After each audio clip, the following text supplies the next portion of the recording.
Nithyanandam Paramasukadam Kevalam Jnanamurtim Dundvatitam Gaganashadasham Tattvamasyarilaksham Ekam Nityam Vimalamachalam Sarvadi Sakshibhutam Bhavatitam Trigunarahitam Sadgurum Tam Namami. Nithyanandam. Hi, this is Ma Nitya Oviananda.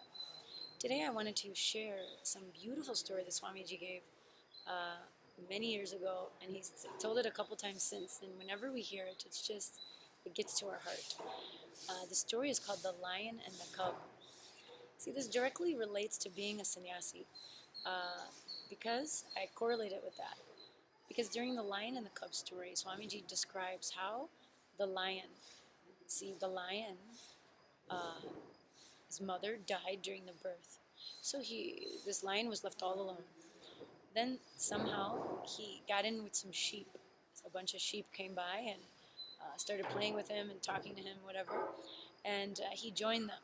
And so over the time, he began to think he was a sheep, making all the sounds that sheep make, even eating grass itself. Because he forgot about that. See, his mother died, right? So he didn't have exposure.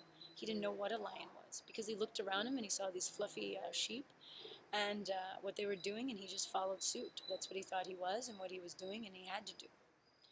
So like our lives in society, we look around us and we see ordinary people doing things and going to work, coming home, paying the bills, and we think that that is life and that's all that we are. But actually, that's not true. We're so much more. And that's where the lion comes in. That's where Swamiji comes in, to awaken us. He's there to say, hey, look at, see what you really are. So the lion comes and he finds this cub and he's wondering, what is going on? Why is this cub with these sheep? So he somehow gets that lion aside and that little cub, and he gets him away from the group and he starts speaking with him, and he's like, hey, what are you doing, here with these sheep? And he's like, oh, it's my family and friends. What do you want from me? And the cub was afraid, thinking the lion was going to eat him because he's thinking he's a sheep.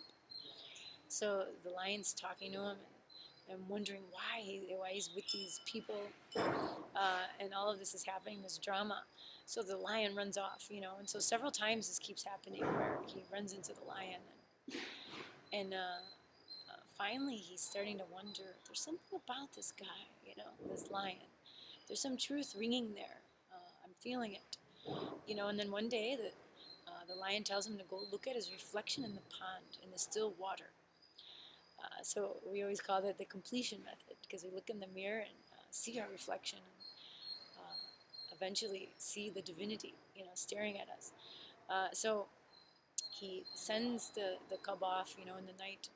The cub goes and he finds that still water. He escapes from his sheep family, and he's looking in the water and he's seeing that reflection. He's like, hey, and he looks around behind him and he thinks that lion is standing behind him, and that lion's not there. And he's like, what? And he keeps looking and looking, and then he pats at the water, and the water ripples, and he's looking, and he's like, hey, that image is also moving. Now, it's moving with the water, but it still remains there.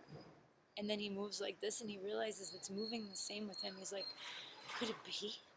So he's realizing and seeing that his own reflection and his look, his body is resembling that of the lion also. So then, basically he then seeks out the lion again and is speaking with him. And ultimately what turns out to happen is that the lion, he just sticks some meat in that cub's face, in his mouth, and he says, try it. And all of a sudden the cub realizes, hey, that's what I'm supposed to be eating. It awakens him up, because that's his instinct. What his diet is. His instinct is there, and then all of a sudden that roar comes and he realizes, that he's a lion, he's not a sheep. So he comes out of that, he wakes up. So that is what the Guru does, the avatar, what he's doing to humanity, waking them up. So there's many different methods he has to use to do that. And as sannyasis, we're so lucky to be around him, because we realize that at least in one level we realize that we do need to be waken up, and that he is waking us up to the fact that we don't require all of those things, the structure of the societal conditioning itself, the structure of the life, 9 to 5 job. We realize that there's something more. And when we take sannyas, we are fully saying that our life is for spirituality and that lifestyle. And even just what we're doing in our day-to-day projects, that is, we're doing it for Sadashiva himself, so that more people can be awakened.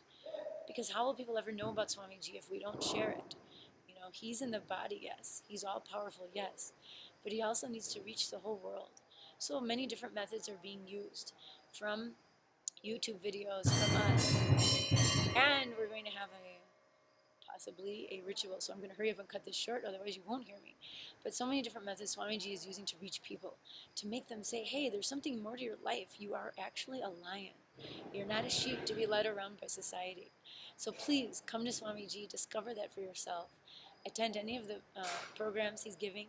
You can start with the free Sunday program of Kalpataru, either by coming to Bididi, which is the town name in Adi Kailasha here, for Bengaluru Adinam. Or you can go to your nearest temple or center and sign up and do the course there and have Swamiji's darshan in the evening. So from every level, there's different courses you can experience Swamiji. And you can also experience all his YouTube videos. More than 8,000 hours are there. I'll include all of this information in the links below. So get connected today. Wake up. Understand that you are a lion. Thank you for watching again today. Nithyanandam.